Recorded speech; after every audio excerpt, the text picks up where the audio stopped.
This week on The Right Side, Alberta's fiscal policy is not sustainable. Organized crime in casinos threatens BC's economy and residents.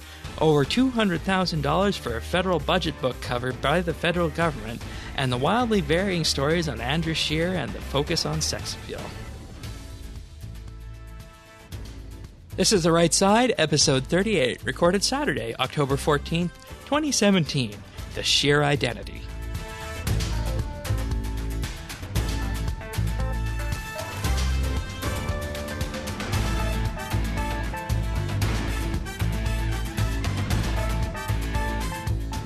Hello, everybody, and thank you for joining us for another episode of The Right Side. Patrick and myself are back as we move our way through the month of October and into the fall. Welcome back. It's good to be back after last week's crazy mega-long episode. We've got a more normal show for you this week, I think, although we will have some interesting articles to be talking about as we move forward. Yeah, definitely. I think this week's going to be lighthearted compared to last week, and hopefully you listeners out there will enjoy that after last week's hard-hitting topics, but that's not to say some of these topics aren't hard-hitting. But, of course, what we're going to do with these items is we're going to go through them and present the facts and also highlight, of course, what the media missed and, of course, in doing that, point out the sensationalism and bias that you see in the media about how some of these stories are just not covered at all, and some of them are covered for the entirely wrong reasons. So we got a good show lined up, and we're going to hopefully learn something a little bit along the way about some various people and finances. That's where we're actually going to begin, is with finances here in Alberta. So first up, this headline reads as follows: Alberta's current fiscal policy not sustainable in the long term. So you might be wondering who would be using words like not sustainable in the long term. You know, who could be saying this? Is it the opposition in Alberta? Is it the media? Is it a United Conservative leadership candidate? No, it's actually the Parliamentary Budget Office in Ottawa.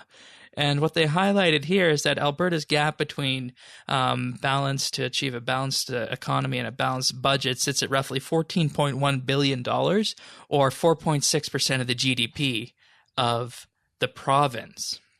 This gap would ultimately be settled by either a 25% increase on overall tax burden in the province, that would be rather shocking to the economy, or a 20% reduction in overall program spending. Now, recall a few weeks ago we discussed Jason Kenney's plan to reduce spending by 20%, which would bring it down to the levels in British Columbia. This plan was called mean-spirited by Premier Notley, and it was covered almost as though it was a bad thing by the media in Edmonton. So ultimately here, it looks like the UCP's plan, or at least Jason Kenney's plan, to return to balance has been vetted, albeit indirectly, by the Parliamentary Budget Office in Ottawa.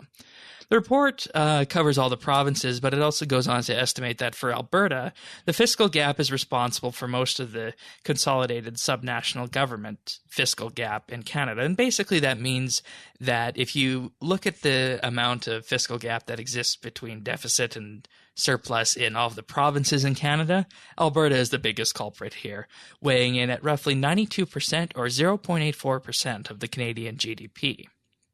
Looking further at this data in the report, it also reiterates that the point that the federal government won't reach a zero-debt future until the 2060s, and of course that's with the balanced budget coming in at 2055, as we talked about previously on The Right Side. The provinces, or subnational governments, continue on an upward trend, reaching a whopping 75% debt-to-GDP ratio by 2068. 75% of debt-to-GDP ratio for provinces in Canada. That number is just something mind-blowing. When you look at each province at an individual basis, on average, 75% of the debt to GDP that they produce is going to be sucked up by a balance between deficit and surplus. So continuing with this, this was reported on by Global News, and what Global News forgot to mention, or neglected to mention, is that Alberta is nearly the worst off in the country when it comes to this regard. Our fiscal gap is only preceded by the Territories and Newfoundland and Labrador. The government's fiscal plans who are accountable are those of Quebec and Nova Scotia, believe it or not. Those are the only two who are sustainable in the long run, Quebec and Nova Scotia. You wouldn't have thought it would have been Quebec or Nova Scotia based on the tax culture and just the way the governments work there now, would you? No, especially because those are two of the provinces that receive among the highest amounts in Canada per capita of transfer payments from other provinces.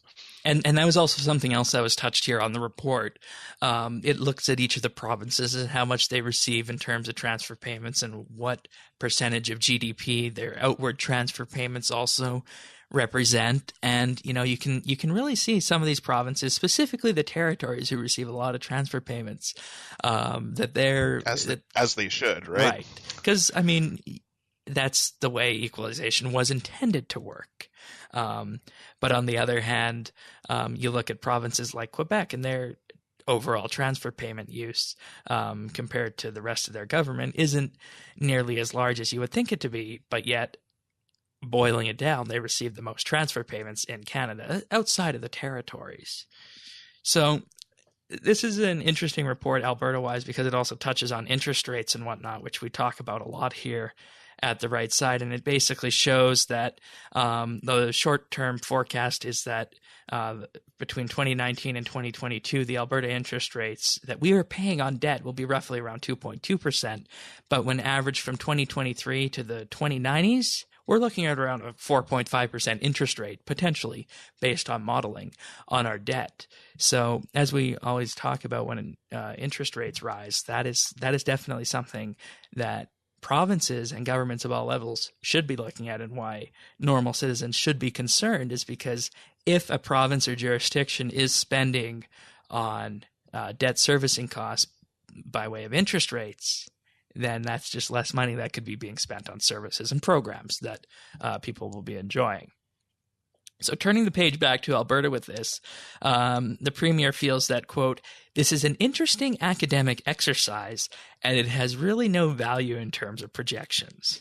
What we do know here, is aside from the fact that she is calling it an interesting academic exercise, is that oil prices aren't forecast to go much beyond $55 a barrel, and her current budget projections were rather modest with a high value of oil than what we actually got in the market. The budget projected an oil value of $55 a barrel, but we had an average in 2016 of $40 a barrel for our oil prices, and so far in 2017 we're looking at a $49 per barrel oil forecast this year, which of course is less than the provincial government used when they were crafting the budget and factoring in a $55 per barrel price of oil.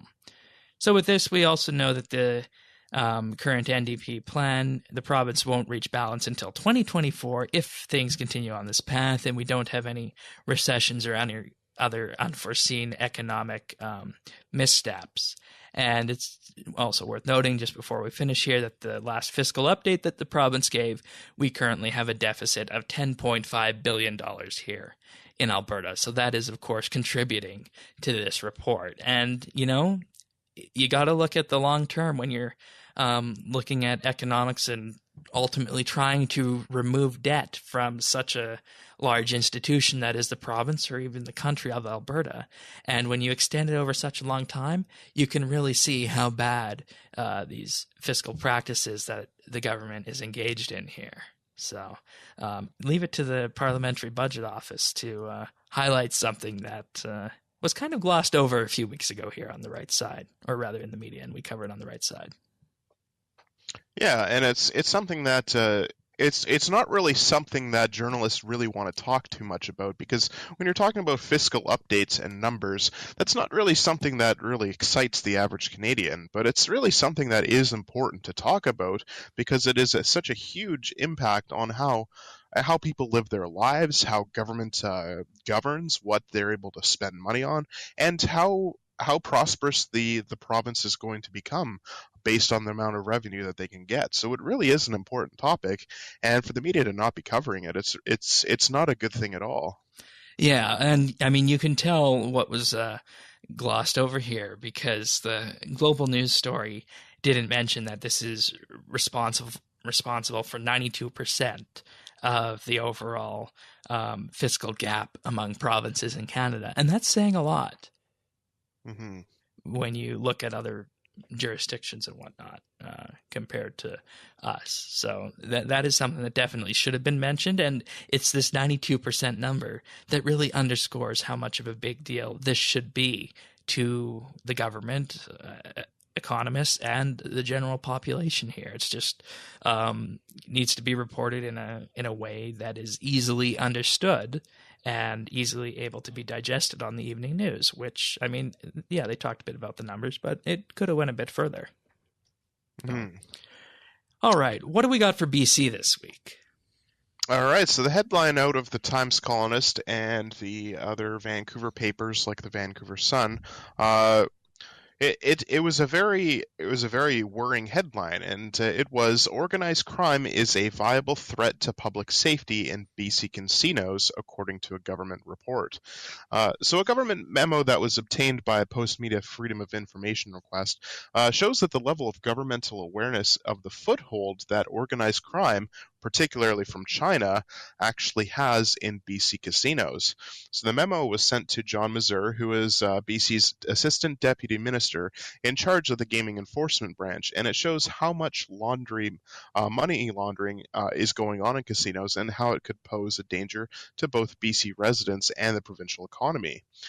So the memo was written by Len Mayer, who is the Gaming Enforcement Branch's Director of Compliance. So it refers to RCMP and BC Lottery Commission investigations that led to allegations that illegitimate lenders who are associated with organized crime are lending cash earned through crime to VIP gamblers, and there's a bunch of drop-offs in BC casino parking lots. So after a series of redacted paragraphs, Mayer's memo said that, quote, this information is proving well-founded within the current investigation, and these subjects have been identified as threats to public safety because of their involvement in a wide array of criminal activity. Documents also say that evidence provided by police to the BCLC suggests that organized crime's laundering of money through casinos and thus into BC's economy is, quote, substantial. So the documents refer to RCMP investigations that allege that an underground banking network with links to China is connected to organized crime, and that network is accused of using illegal money transfer business in Richmond to lend suspected drug dealer cash to high roller Chinese gamblers who are recruited from Macau, which is, of course, the island to the south of China that has quite a few casinos there itself. Basically, the Chinese Las Vegas. Basically. And after that, after recruiting these gamblers, they then use huge wads of small bills to buy chips, mostly at the River Rock Casino in Richmond, which is quite well known, actually. It's the one right on the edge of Richmond there, right by the SkyTrain that goes into Vancouver. So anyone who's going into downtown Vancouver is going to see where River Rock Casino is. It really dominates the skyline. And internal documents written between 2015 and 2017 show that BC is an outlier on casino money laundering in Canada. They show that a tiny portion of ultra-wealthy VIP gamblers from China account for a significant part of BC casino revenues. So this is something that's happening directly because of the link between China and BC. Then Finance Minister and current BC Liberal leadership contender Mike de Jong, who we've talked about before, he was also warned in 2015 that money laundering concerns could open the BC Liberal government to criticism for deciding in 2009 to disband BC's integrated illegal gaming enforcement team. And documents that back up Mayer's memo indicate that reports of suspicious transactions filed by the BCLC with FinTrack, which is Canada's anti-money laundering agency, they exploded after 2010, after this disbanding of the enforcement team happened. And it went from 491 suspicious transactions in 2010 all the way up to 1737 in 2014 to 15. So that's almost a tripling of or more than a tripling of the amount. And in a stunning indication of how much dirty cash could be rolling into BC government coffers through its take from casinos, suspicious currency transactions accounted for $176 million in 2014 to 15, and that was 10% of total gambling revenues in BC casinos. And the documents also break down the backgrounds for the major BC casino gamblers. A July 2015 Cash in Casinos report says that the top 45 patrons of BC casinos in 2013 by total deposits were all Asian, and 55% represented Chinese-based wealth. So it's from the report, it says, quote, "It is appreciated that relatively few high-value patrons account for a significant portion of BCLC revenue and a corresponding number of suspicious transaction reports. It's also understood that these clients have a preference for cash."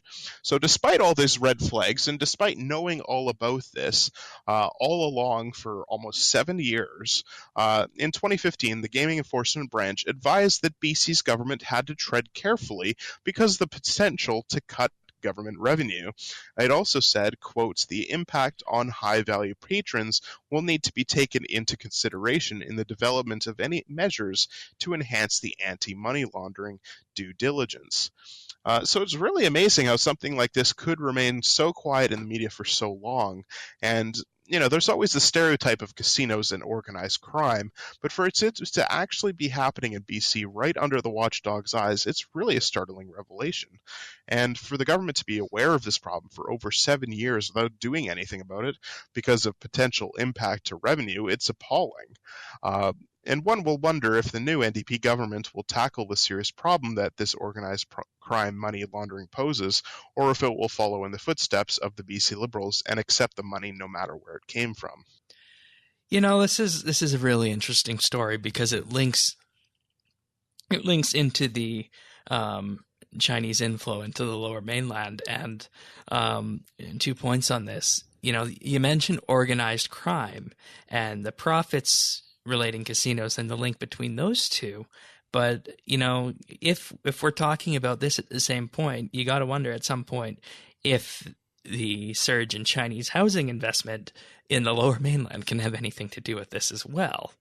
Right, and the even just the population demographics of Richmond, it's one of the few municipalities in Canada where Asians are actually at the top of the demographics and that they hold the plurality. So it is undeniable that China has a huge impact on what happens in the Lower Mainland, just simply based on how many people have ties to China that live there. And because of all the problems with the housing crisis in Vancouver, especially, with all of these rich people coming over from China and transferring that wealth over to Canada and then buying up properties, it's going to account for it accounts for quite a bit of the problem that is happening with the housing market. And just with this report that was released, it makes you wonder how much of those people that are buying up the houses do have the ties to to organized crime. Yeah, and another reason the media might not be on it, there's always cash flow to media organizations, and if it did come from the casino industry, then that could be another reason the media is not reporting on it. Because if it looks like an innocent cash flow and it just keeps working and ticking along for all these years, what reason is there for people who are benefiting from it to stop it, right? Unless someone is actually going to go in there, press charges, and look at this with an objective eye. So. Exactly. So it'll remain to be seen what the government will actually do about this, if they're going to try and crack down on it a bit more, or if they're going to just let it fester by the wayside there. And we'll see if the media reports on any further updates to this as well, because I think this is a pretty serious problem, and it's just concerning basically the Lower Mainland in BC, but it has a huge impact on BC's economy. Indeed. We'll definitely be watching that. I have my bets based on what we've seen regarding the way money works when the new government in BC has the option to take money or give money away to their friends with the political party money based on a tax subsidy. So if they uncover another free source of money, based on what we've seen, they might end up taking it, but let's hope they do the right thing. Indeed.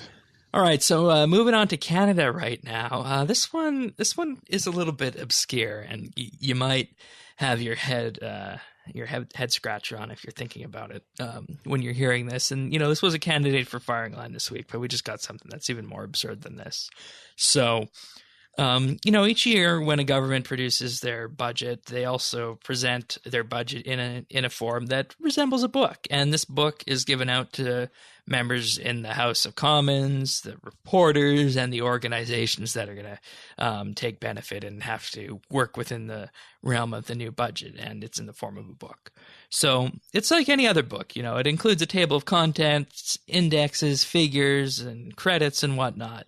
But also included in that is the cover. So this week we're going to be talking about the cover design of the 2017 federal budget.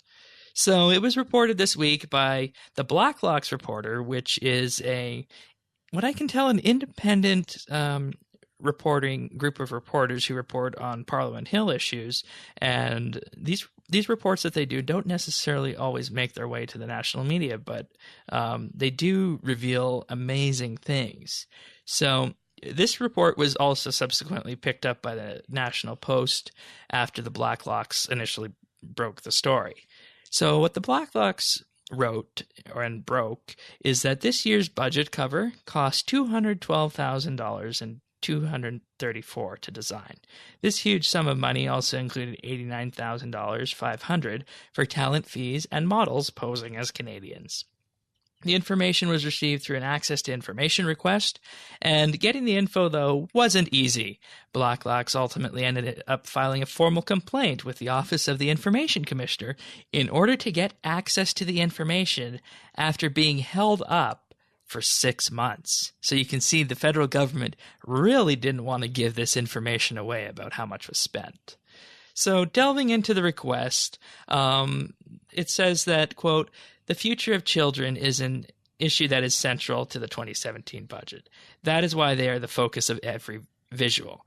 The request further details discussions with the McCann ad agency who received the sum, and they said, "We would like to know about the ethnicities that you would like us to cover.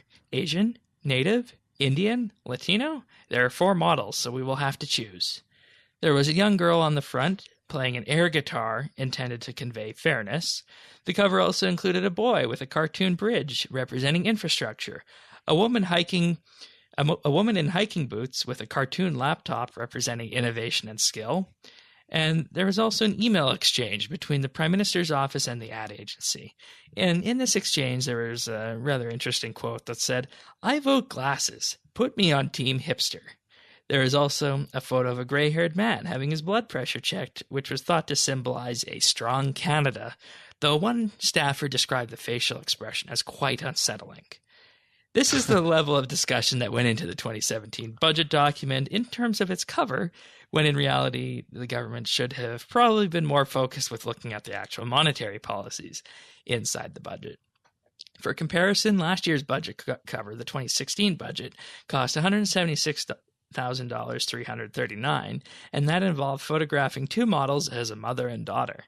Previous Conservative governments used a plain blue cover or inexpensive stock photos for $600 or less. Paul Wells from Maclean's Magazine tweeted a photo of the 1995 Paul Martin government's budget, calling it, quote, "the most consequential budget that he covered. It was a white document with the label budget plan and the tagline, including supplementary information and notices of ways and means motions." So, this huge budget campaign that the federal government chose to do for their budget cover really underscores the huge disconnect between the bureaucrats in Ottawa and what normal Canadians would find as acceptable. This $212,000, $234 expense was included in a $750,000 campaign to promote the budget. Of course, what's really disheartening with this is that the access to information request has been made public, and there's really no coverage of this in the national media. You'd think that if this had happened under the former government, the media would be having a field day with it, just as they did with the Bev Oda orange juice case a number of years ago. So $212,000 for a cover of a book out of a $750,000 campaign to promote the budget. That is what the actual implementation of this budget started off costing. And not only the cover of a book about the budget, it's a cover of a book that's only going to be seen by most other parliamentarians, maybe some journalists in the media, and other people within the government bureaucracy are going to see this. So this isn't even something that regular Canadians are going to be seeing that much of anyways. So there's not really that much point in making a big deal about it and getting all these modeling agencies and ad agencies to get consultations about how the 2017 budget should be looking for in Canadians and how it represents Canadians. Yeah. And to just spend that much money on it, I mean, $212,000 is a huge sum of money just for one book cover. I mean, my goodness, that I can understand being like $600 or less for stock photos. Like normally you make photos like that, and it really doesn't cost that much to get licensing for that sort of thing. So for them to spend like 1,000 times the amount is crazy, isn't it? Yeah, and I mean the juxtaposition between when Paul Martin was finance minister and what we have now. I mean, just a blank white page with the fact that it's saying budget plan on it. And then also on the Twitter feed where Paul Wells was talking, there's a photo of the UK budgets, and they are remarkably uniform. We got the 2017 budget, the 2010 budget, the 2011 budget, and the 2012 budget all posted in a tweet. And guess what? They look the same. They got the royal crest on it, Her Majesty's Treasury, and the words Spring Budget 2017. So there'd be nothing wrong with going with that approach here. And, you know, you look at the source of this story, Blacklock's reporters at blacklocks.ca. And, you know, you might think, who are these people? Why are they breaking this story? But this is a story that, you know, it just underscores waste. And I was shocked that it wasn't highlighted on the national media anywhere. And given the fact that they had to wait 6 months to access this kind of information, that also says something there. So, yeah, and if you're not sure who Blacklock's reporter would be, you're thinking, well, they might just be a random news site that you can't really trust. Well, they've actually been around for quite a while. They've been around since Thomas Blacklock in 1903 was when he was becoming an editor for a lot of the prairie newspapers, and he ended up creating his own office for this. And they describe themselves as covering news you won't find anywhere else: bills and regulations, reports and committees, federal court and public accounts, and we're the only reporter-owned and operated newsroom in Ottawa that finds the facts needed by business, labor, and associations. So they've actually been around for quite a while, but they're not really known very well outside of Ottawa because of their singular focus. Yeah. So they are something that you can actually trust about whether the news or what they're reporting on. And they do it with a relatively non-biased way too. Yeah, and one of the great things they have on the side of their website is official figures, including inflation and national debt. So, but yeah, blacklocks.ca, this story was published on Thursday, October 12th. I talked a little bit about it on social, picked up by the National Post, but that's it. So keep this in mind next time budget time comes around. We'll have to wait and see what the 2018 budget costs. So, all right. So staying in the realm of Ottawa, we seem to need to put together an identity for someone. So what do you got? Indeed. So for this week's Firing Line segment, I'm going to be covering two articles from two different mainstream media outlets that roughly cover the same story, but from two dramatically different outlooks. So first, let's take at the first article, and this one is what I would call a good one.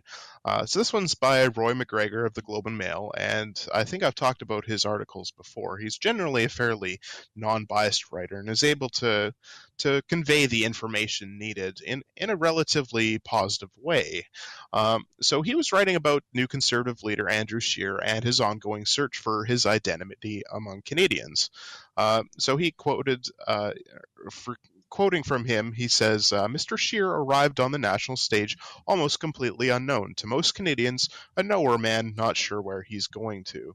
And I think that accurately described Andrew Scheer when he first came about. I think for you and me, who've been following national politics for quite a while now, we knew who he was before the leadership election. Yeah, he was Speaker of the House for 5 years.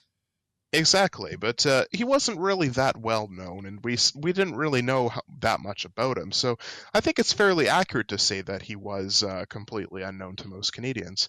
And McGregor also notes that the upcoming by-elections will be a major test for Scheer.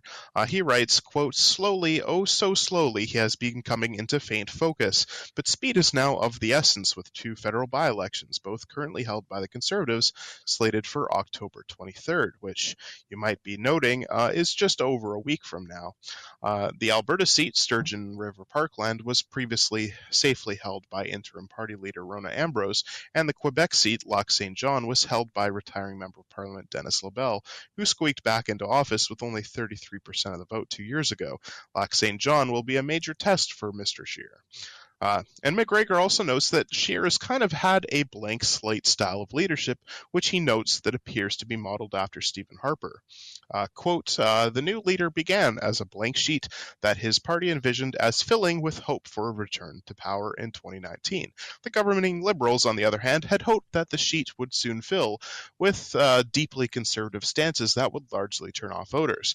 Mr. Scheer, after all, has been anti-abortion, anti-gay marriage, as well as very much opposed to the possibility of a carbon tax, which he says will kill jobs in Canada. That sheet, however, remains blank enough that many websites say nothing about his positions on a long list of issues. It appears that he is deliberately modeling his leadership after former Prime Minister Stephen Harper, who succeeded in no small part because he refused to go down several controversial paths, regardless of his own convictions.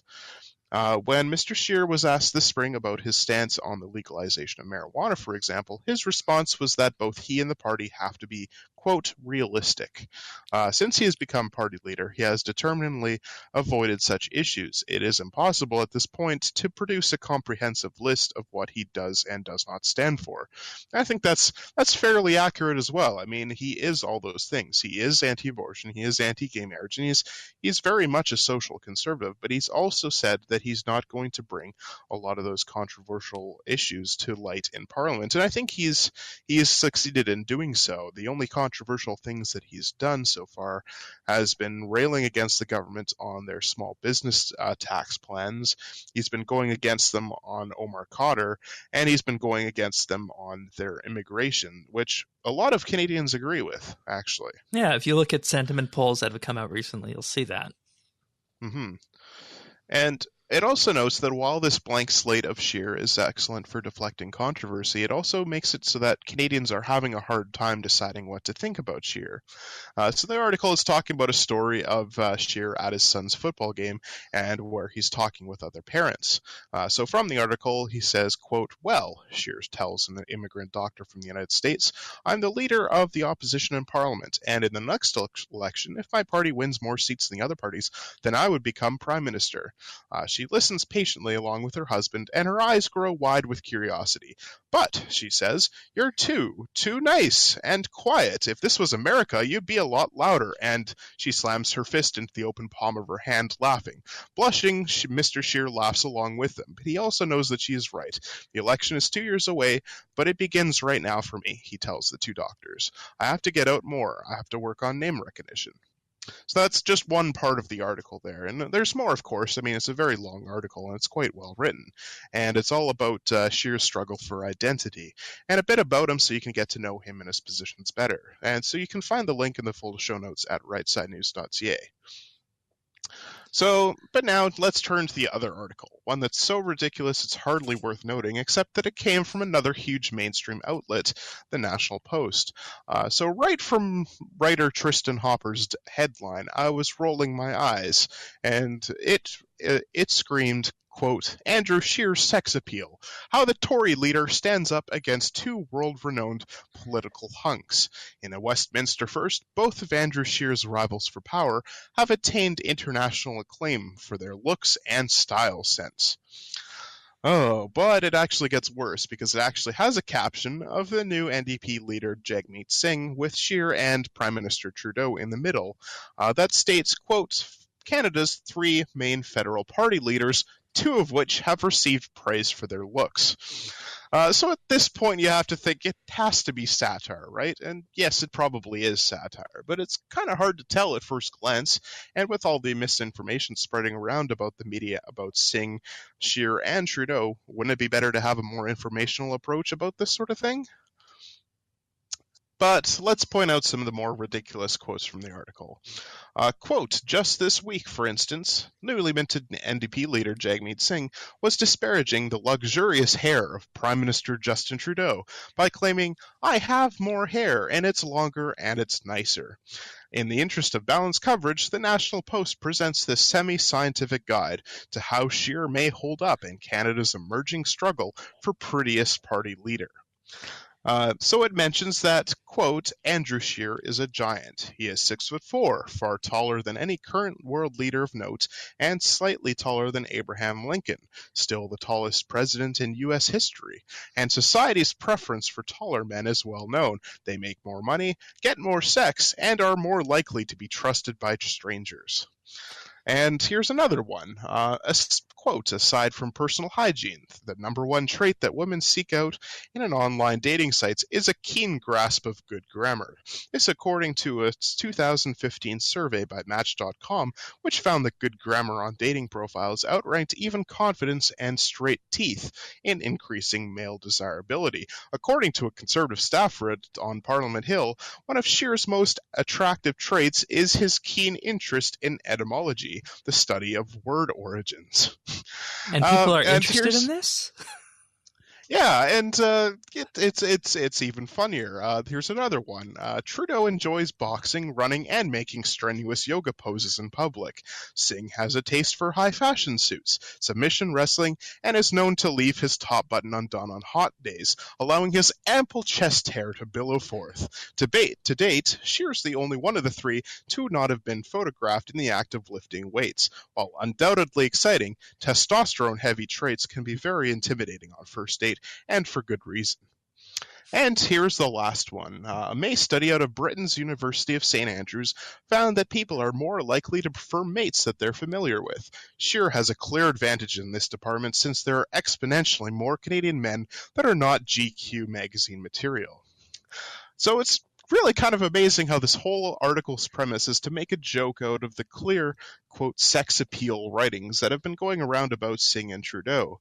However, it's actually quite hypocritical, as this whole thing would really not be an issue if a female was one of the three party leaders. I mean, would the media still be talking about sex appeal if it were Rona Ambrose, Nikki Ashton, and Joyce Murray at the helms of Canada's major parties? And also, what the media really should be talking about is the leaders' leadership qualities, their policies, and their plans for improving Canada, not about whether or not they have the, quote, looks to win. And as one commenter mentioned, just ask any grown woman who's sexier, the good-looking guy who's in a world of debt, or the guy who can pay his bills. Oh my. When it comes to the word looks, I would like to remind everybody that in the 2016 U.S. election, and Donald Trump was criticized for saying people didn't have the, quote, looks to do the job. And yet here we are in the National Post talking about the exact same thing. Mm-hmm. And the media we didn't really get any closer to what Andrew Scheer really stands for, did we?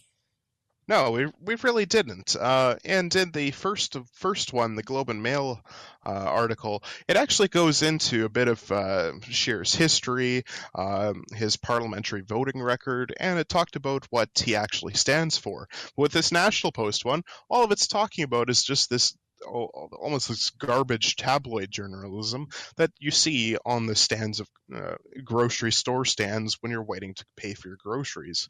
And it's funny because I see what they're doing. It's satire, right? They're trying to make fun of other people for writing But so they much don't about list it as singing satire. injuries. They don't list it as satire, which, a lot of satire places don't do, obviously. But they also, by putting this out there, they're almost contributing to the problem rather than making fun of it. Yeah, that's a problem with the mainstream media in this day and age. And I mean, you can see this everywhere from, this article to the point where late night comedy shows have been the go-to place for news for some people. So, you can see whether it's a case of, the idea of satire and comedy to make the stories not as hard hitting, but to still get the information across. But in doing that, we lose the actual facts along the way, as we've seen with these stories. And that's what I would highly encourage everyone to note when it comes to media, satire, comedy as a way of relaying information. You're going to lose facts along the way. So much so that you're not actually going to learn anything about the identity, in this case, of Andrew Scheer. So. Yeah, I mean, remember when Rona Ambrose was the interim leader? There was a lot of talk in the media about how a woman leader is going to go up against Trudeau and Thomas Mulcair, and how she's going to be able to hold her own in Parliament. Well, I think a couple of years later now, we can note that she really did hold her own and did hold Trudeau's toes to the fire in regards to a lot of different spending policies and a lot of different things.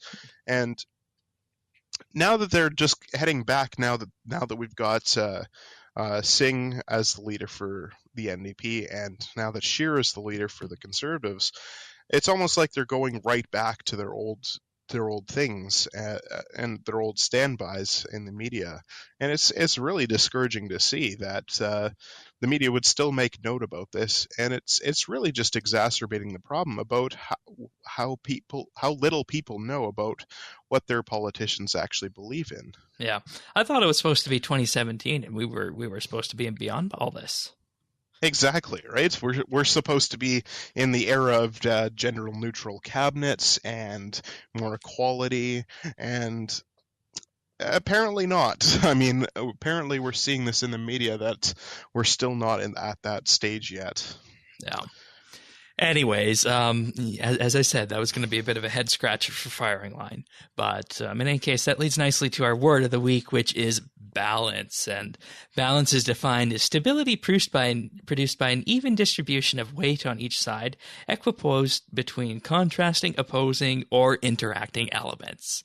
So, as you can see here, we didn't really have balance in the Andrew Scheer story. Alberta's budget isn't balanced, and there needs to be a little bit more balanced reporting when it comes to BC and the casinos as well. So you can see lots of influence of balance on this episode of The Right Side. So. All right. I think that wraps up this episode of The Right Side, unless there's anything else. Well. Okay. So with that being said, thank you for joining us, everyone, and we will be back next week for another episode of The Right Side. But in the meantime, if you want full show notes, that can be found at rightsidenews.ca. We're also on Twitter and Facebook at rightsideca. And if you want to subscribe and have the show automatically delivered, that's rightsidenews.ca/iTunes. We'll see you next week. And if you want to find all of the articles that we've been talking about, you could go to our full show notes. They're all there for you. And if you want to go subscribe to us on YouTube, you can find us at rightsidenews.ca/YouTube. So with that, we will see you guys next week to bring you more of the right side of the news.